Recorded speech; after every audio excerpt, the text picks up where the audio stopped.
Agnipath scheme को लेकर हमारे साथ बातचीत करने के लिए एक्स मेजर जनरल पीके सहगल जी है। सर, जिस तरीके से स्थिति बन रही है, आगजनी हो रही है, भारत जल रहा है, कैसे देख रहे हैं आप? ये एक क्रांतिकारी स्कीम है जिसको सरकार ने जनता के ऊपर थोपा है। ऐसी बड़ी स्कीम को थोपने से पहले लोकतंत्र में बड़ा लाजमी है कि लोगों का इसके बारे में डिस्कशन कर लें, उनके व्यू देख लें, उनकी दिलचस्पी देख लें, लोकप्रियता देख लें। ये स्कीम में साफ तौर पे दर्शाया गया कि 4 साल के बाद में युवकों को बाहर निकाल दिया जाएगा और उनमें किसी प्रकार की स्टेबिलिटी और सॉलिडिटी नहीं आएगी। और अगर ये अपने जीवन में उस स्टेबिलिटी और सॉलिडिटी नहीं पा सकते तो वो कैसे देशभक्त बनेंगे, कैसे देश प्रेमी बनेंगे, कैसे वास्तव में अग्निवीर बनेंगे। पहले तो उनको अपनी नौकरी की लाले पड़े होंगे। ऐसे में मेरे मुताबिक जो है ये स्कीम जो है इल कंसीव्ड है। ज़बरदस्त मंथन हुआ होगा सरकार के बीच में।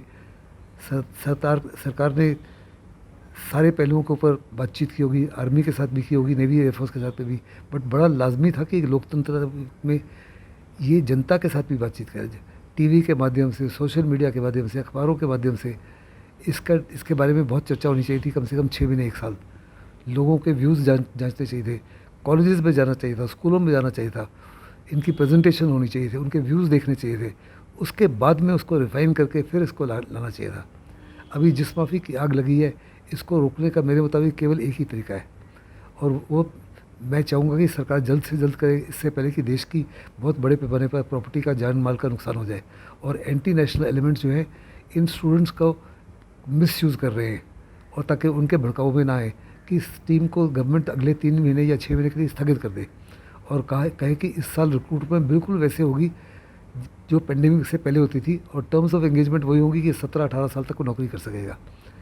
और अगले 4-5-6 महीने इसकी ज़बरदस्त प्रेजेंटेशन करें कॉलेजेस में, स्कूलों में, युवकों को इसके बारे में बताएं, लोगों को बताएं, उनके माँ बाप को बताएं, देशवासियों को बताएं, लोकप्रियता का अनुमान लगाएं, उनके जो डाउट्स हैं उनको क्लैरिफाई करें। उसके बाद स्कीम को लागू किया जाए ताकि जितने भी स्टेक होल्डर्स हैं वो आपके साथ हों। अगर वो आपके साथ हैं तो उनका किसी प्रकार से एक्सप्लॉयटेशन जो है अपोजिशन पार्टीज या एंटी नेशनल एलिमेंट्स नहीं कर सकेंगे। इसलिए सर, आपने लंबा आपका अनुभव रहा है और जिस तरीके से आपने देश की सेवा की है, लेकिन सरकार ये कह रही है कि सिर्फ 4 साल के आंकड़ों को आप मत देखिए। 4 साल में हम जो भी कैंडिडेट इसमें चुन के आएंगे उनको प्राथमिकता दी जाएगी पैरामिलिट्री फोर्सेस में, पुलिस के अंदर, तमाम ऐसे विभागों में उसका प्रमोशंस भी किया जाएगा। सिर्फ जो अफवाहें फैलाई जा रही है, जो युवाओं के बीच में अफवाह फैला रही है, इस पर कहीं ना कहीं ये रोकने की ज़रूरत है। देखो, सरकार की किसी माफ़ी की क्रेडिबिलिटी नहीं है। इसी प्रकार के आश्वासन जो हैं उन्होंने ओवरऑपी के समय फ़ौज को भी दिया। 3 बारी on the floor of the parliament आश्वासन दिए, लेकिन सुप्रीम कोर्ट में यही सरकार ने कहा कि जो पार्लियामेंट में आश्वासन दिए जाते हैं और जो पॉलिटिकल पार्टीज आश्वासन दिए जाते हैं उनको लागू करना लाजमी नहीं होता। अभी रिसेंट जजमेंट हुई है जो ओवरऑपी के ऊपर हुई है। ऐसे में कैसे आप विश्वास कर सकते हैं? वो 4 साल के बाद अगर सरकार जो है, फिर आपकी जो अपोजिशन रूल पार्टीज़ हैं वो इसको बिल्कुल एक्सेप्ट नहीं कर रहे, आप गारंटी कर सकते हैं कि अगले 4 साल में जो इलेक्शन होंगी आप ही की सरकारें स्टेट्स में वापस आएंगी? क्योंकि सिर्फ केवल बीजेपी रूल स्टेट्स कह रहा है कि हम आपको पैरामिलिट्री फोर्सेज में, पुलिस में रख लेंगे, साम राइफल में रख लेंगे। अगर वहाँ दूसरी सरकार आ जाए तो at the national level where is the guarantee कि कल बीजेपी वापस आती है? अगर कोई दूसरी सरकार आ जाती है तो आश्वासन का क्या मतलब है? आश्वासन तो गए। और ये बच्चों के जो 4 साल हैं उसके बाद में वो तो बेरोज़गार हो गए। जब वो इस स्कीम के साथ जुड़ते हैं तो केवल और केवल 12वीं पास है, उससे आगे की पढ़ाई नहीं, आगे की जो है स्किल डेवलपमेंट जो उसके फ़ौज के अंदर है। लेकिन जो उसके साथी थे उन्होंने शायद बीटेक वगैरह कर लिया होगा, कॉमर्स कर लिया होगा, बड़ी और चीज़ें कर ली होगी, उनको नौकरियां मिल जाएंगी, इनको नौकरियां नहीं मिलेंगी। ऐसे में इनका भविष्य जो है हाईली डाउटफुल है। और अगर अनलेस इसके वाफी से कोई क्लैरिटी ना हो बहुत बड़े पैमाने पर, गारंटीड लोकसभा में एक्ट ऑफ पार्लियामेंट पास करो जिसमें बोलो कि 15 से 20% गारंटीड लिटरल एम्प्लॉयमेंट होगी बीएसएफ के अंदर, सीआरपीएफ के अंदर, सीआईएसएफ के अंदर, जो 26 पैरामिलिट्री फोर्सेज उनके अंदर, तो लोग 100 शायद एक्सेप्ट करेंगे, अदरवाइज उसको एक्सेप्ट नहीं करेंगे। There has to be a parliamentary act एक एक्ट के मुताबिक गारंटी की जाए, ना कि आश्वासन दिए जाए। बिल्कुल, आप तमाम तरह की बातें कर रहे हैं, भविष्य की बात करते हैं या डेवलपमेंट की बात करें, स्किल डेवलपमेंट की, भर्ती को लेकर पहले सेना में भर्ती जिस तरीके से होती होती आ रही है और ऐसे में अग्निपथ की भर्ती को लेकर क्या डिफरेंस आप देख रहे हैं, क्या है, युवा जानना चाहते हो, क्योंकि कहीं ना कहीं युवा भी तमाम चीज़ों से भटका हुआ है। देखो, कल मैंने बड़े ध्यान से राजनाथ सिंह की प्रेजेंटेशन सुनी, लेफ्टिनेंट जनरल अरुण पुरी की सुनी जो डीएमए के सेक्रेटरी हैं, और तीनों चीज़ की उन्होंने कहा कि जो भर्ती होगी ट्रांसपेरेंट होगी। क्या आप देश को बताना चाहते हो जो आज भर्ती हो रही है वो ट्रांसपेरेंट नहीं है? फिर आपने कहा भर्ती ऑल इंडिया होगी। आज भी देश के हर रिलीजन, हर कास्ट, क्रीड, कलर का इंसान जो है फ़ौज में आ सकता है। फिर आज भी जो भर्ती स्टार्ट होती है सैनिकों की 17.5 साल से लेकर 21 साल की उम्र में हो रही है। लेकिन और भी कई साधन है भर्ती के जिनको आप ख़त्म कर रहे हो। लेकिन आज जो सैनिक है वो 17 साल, कम से कम 17-18 साल सर्विस करता है, उसका पेंशन लेता है। आप वो सारी स्कीम्स बंद कर रहे हो। फिर आप कह रहे हो आर्मी का यूथफुल प्रोफाइल के लिए। हिंदुस्तान की फ़ौज का सबसे यूथफुल प्रोफाइल है दुनिया में। आप उन फ़ौजों का उदाहरण दे रहे हो जिन्होंने 1945 के बाद कोई लड़ाई नहीं जीती। अमेरिका वियतनाम से हारा 73 में, इराक से हारा, इज़्ज़त बचा के भागा, अफ़गानिस्तान से किस्मा फिर भागा, सारी दुनिया जानती है। सोवियत यूनियन आया था अफ़गानिस्तान में, टूट गया।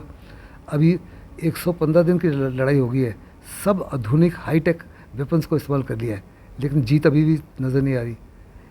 ऐसे में आप उन फौजों को क्या उदाहरण दे रहे हो? सीडीएस जिन्होंने इस स्कीम के बारे में पहले सोच विचार किया था, उन्होंने खुद कहा था कि गलवान में चाइनीज़ सोल्जर जो है हिंदुस्तान के किस लिए पिटा? क्योंकि वो केवल 4 साल के लिए आता है, इसलिए उसमें वो जोश नहीं है, तमन्ना नहीं है, वो मरने की इच्छा नहीं है, देश के लिए कुर्बानी करने की इच्छा नहीं है।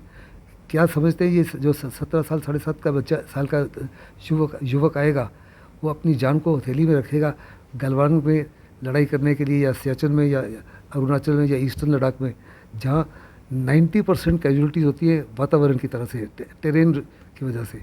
किस लिए? आप उसको तनख्वाह क्या दे रहे हो? कह रहे हो 30,000 रुपये। 30,000 रुपये में से 9,000 रुपये महीना आप काट लोगे, जो उसको जब वो छोड़ता है तो उसको आप दे रहे हो along with the government portion कि 11.7 लाख 1 लाख दिए जाएंगे, जो आपको रीसेटलमेंट के लिए बड़ा लाजमी होगा। उस समय जिस माफ़ी कैलकुलेशन होगी उसकी वैल्यू तकरीबन 3 या 4 लाख होगी। It is not sufficient. दूसरा जो 21,000 उसकी कैरी होम सैलरी होगी, पर्क्स अलग हैं। आज जो सरकारी नौकरी करता है, जो क्लास 4 एम्प्लॉई है, जो पीएन है, जो सफाई वाला है, उसकी कैरी होम सैलरी 40 से 50 हज़ार है। क्या 21,000 से वास्तव में वो अपने देश के लिए कुर्बानी देने के लिए तैयार है? हम तो एक किस्म से अपने आप को बेवकूफ़ बना रहे हैं, लेकिन युवक जो है वो आज ये सारी चीज़ें समझता है।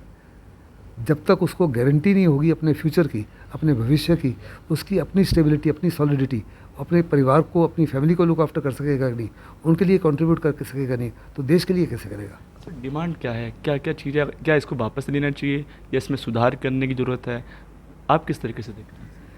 देखो, मेरे मुताबिक तो इस समय गवर्नमेंट ने जो पुराना सीए के लिए गलती की, फार्मर एजुकेशन में गलती की, उन्हीं गलतियों को दोहराया। उनमें लोकसभा राज्यसभा में डिस्कशन हुई, इसकी तो कोई डिस्कशन भी नहीं हुई। लेकिन डिस्कशन राज्यसभा में सही प्रकार से नहीं हुई, अपनी ब्रूट मेजॉरिटी का इस्तेमाल करके उनको लागू कर दिया गया और शाहीन बाग हो गया। हिंदुस्तान की बड़ी एम्बेरसमेंट हुई जब ट्रंप आए, तो बहुत बड़े पैमाने पर दिल्ली में दंगे फसाद हो गए। फार्मर एजुकेशन इतनी नुकसान के बाद उसको वापस लेना पड़े।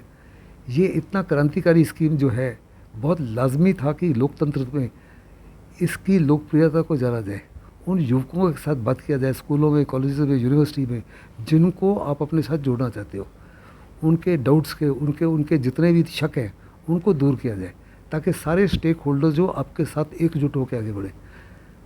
मेरे मुताबिक इस स्कीम को अभी स्थगित कर देना चाहिए अगले 3 या 6 महीने के लिए।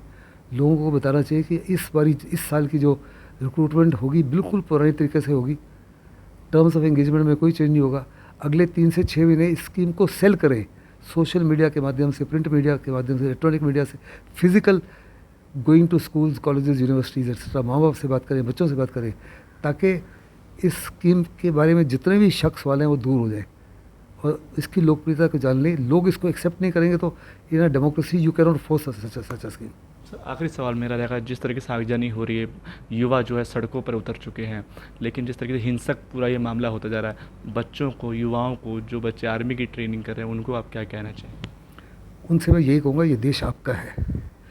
एज अ देश प्रेमी, एज अ देशभक्त, पब्लिक प्रॉपर्टी को मत जलाएं। गलत लोगों के इशारे के ऊपर, पीएफआई के इशारे के ऊपर, या देशद्रोही के इशारे के, या अपोजिशन पार्टी के पब्लिक प्रॉपर्टी को, ट्रेन्स को वैंडलाइज ना करें।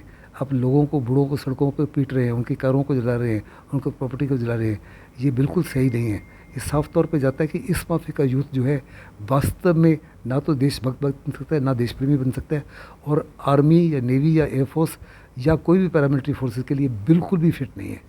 बहुत बहुत धन्यवाद। तो हमारे साथ बातचीत कर रहे थे पीके सहगल जी, जिन्होंने कहा कि ये स्कीम जो है बिल्कुल गलत है, युवाओं और भविष्य के लिए जिस तरीके से स्थितियां बनाई जा रही है बिल्कुल सही नहीं है। R9 न्यूज़ के लिए मैं दीपक कुशवाहा, दिल्ली।